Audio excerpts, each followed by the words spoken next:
Welcome back. I'm Paul Graney. The Department of Homeland Security holding a press conference right now to announce a new task force in New York. Let's take a look. Federal violations both within the United States and throughout the world.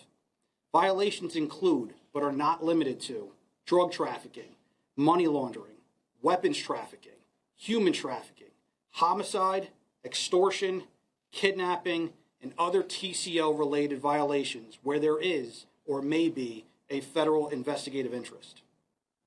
The HSTF represents the power of partnership, combining federal, state, and local resources to address these threats more effectively than any agency can alone. With me today, we have leaders from some of the partner agencies that comprise the HSTF New York. The Internal Revenue Service Criminal Investigation Division, the Drug Enforcement Administration, the Bureau of Alcohol, Tobacco, Firearms, and Explosives, Diplomatic Security Service, U.S. Customs and Border Protection, the U.S. Postal Inspection Service, and the United States Secret Service. First, you will hear from some of the leaders behind the formation of the HSTF New York. We will then have a brief signing ceremony followed by on-topic questions and the opportunity for pull-aside interviews. And now, I would like to turn it over to Jay Clayton, the United States Attorney for the Southern District of New York.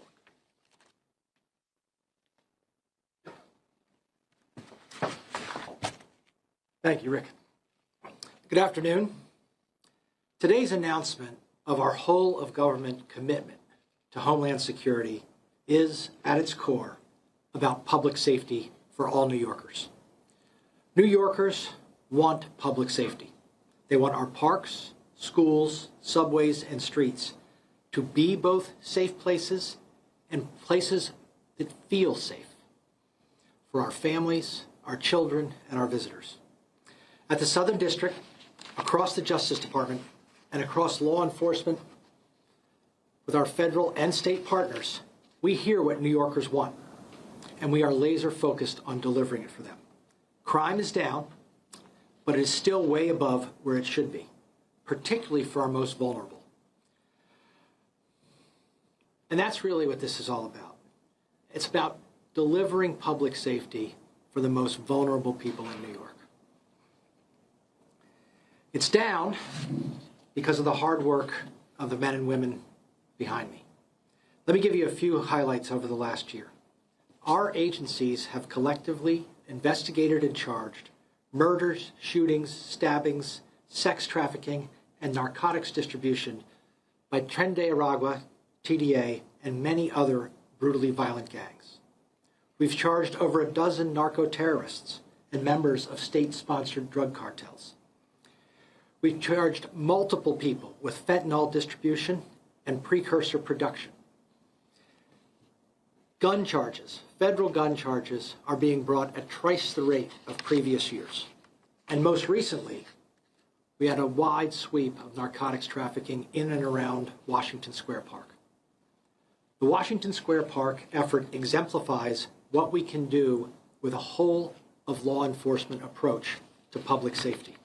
A few data points. From 2020 to 2023 alone, more than 10,000 people died of fatal drug poisoning in New York City.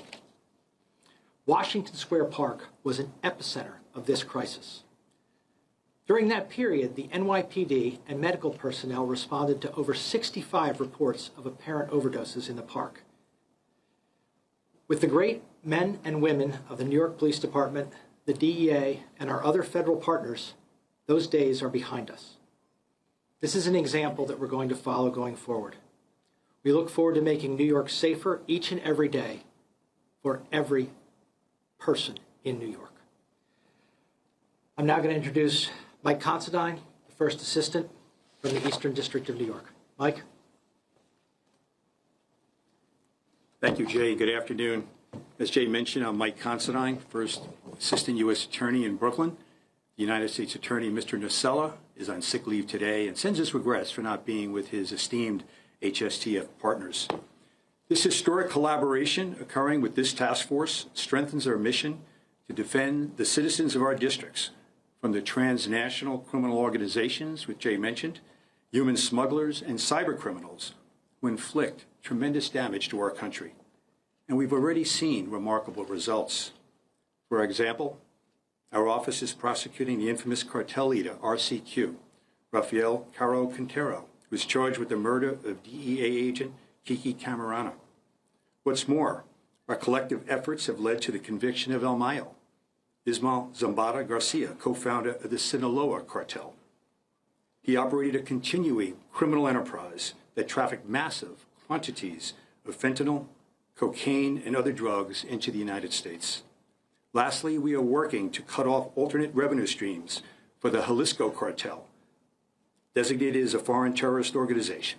And to that end, we charge 2 individuals, Julio Cesar Montero Pinzon and Carlos Andre Rivera Varela, with providing material terrorism support through a sprawling timeshare fraud scheme targeting American citizens. A wanted poster depicting these defendants is being released today. We would be remiss if we did not also express our appreciation for all of our agency partners, those here today and those who could not be with us.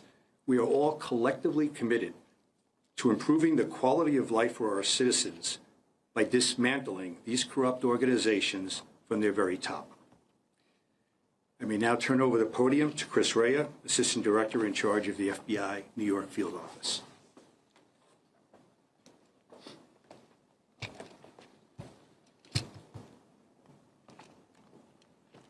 All right, thank you, Mike. Again, I'm Christopher Rea. I'm the Assistant Director of the FBI's New York Field Office. Today, along with my colleagues, I'm proud to stand shoulder to shoulder with other federal, state, and local partners to announce the first of its kind regional New York Homeland Security Task Force. This new team was created as a deliberate response to the growing threat posed by transnational criminal enterprises and foreign terrorist organizations. And quite frankly, it's initiatives like this and this task force that have contributed to the drastic decrease in violent crime, not only here in New York City, but across the country. FBI New York has a long history disrupting gangs and other sophisticated criminal groups, specifically cartels. The threat we face today is more complex, more violent, and more interconnected than ever. Utilizing our proven Joint Terrorism Task Force model, which as you know, is one of the most accomplished and renowned task force models in history, we are bringing the full force of the federal, state, and local government to bear against the threat by combining operational and intelligence capabilities. Additionally, with the new authorities and investigative tools granted to us after the designation of the most violent drug cartels and transnational gangs as foreign terrorist organizations, or FTOs, we will systematically and methodically dismantle these enterprises who are responsible for the pervasive trafficking of lethal drugs and weapons into our communities.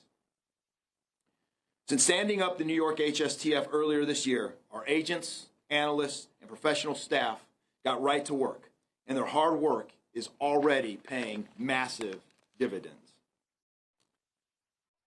Today, I would like to share with you just 2 of the multiple high-level cases our New York HSTF have been involved in. The first one, in August 2025, our office coordinated with the Southern District of New York to charge and arrest 7 leaders and members of a violent Mexico-based drug trafficking organization for the alleged trafficking of firearms and smuggling dozens of kilograms of cocaine, meth, and fentanyl into this country. Their alleged criminality plagued our communities, even jeopardizing innocent bystanders with public rivalry shootings.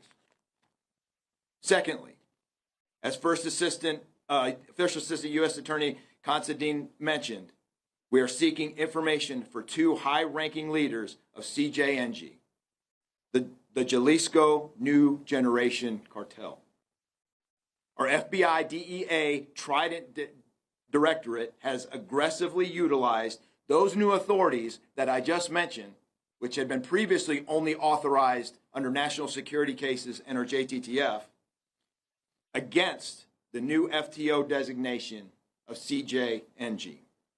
As mentioned earlier, Carlos Andres Rivera Varela and Julio Cesar Montero Pinzon are wanted for allegedly providing material support to a foreign terrorist organization and money laundering conspiracy.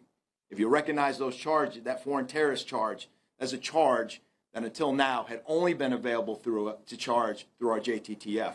And now, due to the new authorities that have been granted to us, we can now charge that charge under a foreign terrorist organization. These fugitives allegedly funneled profits from a complex fraud scheme to finance CJNG in support of drug trafficking and other crimes.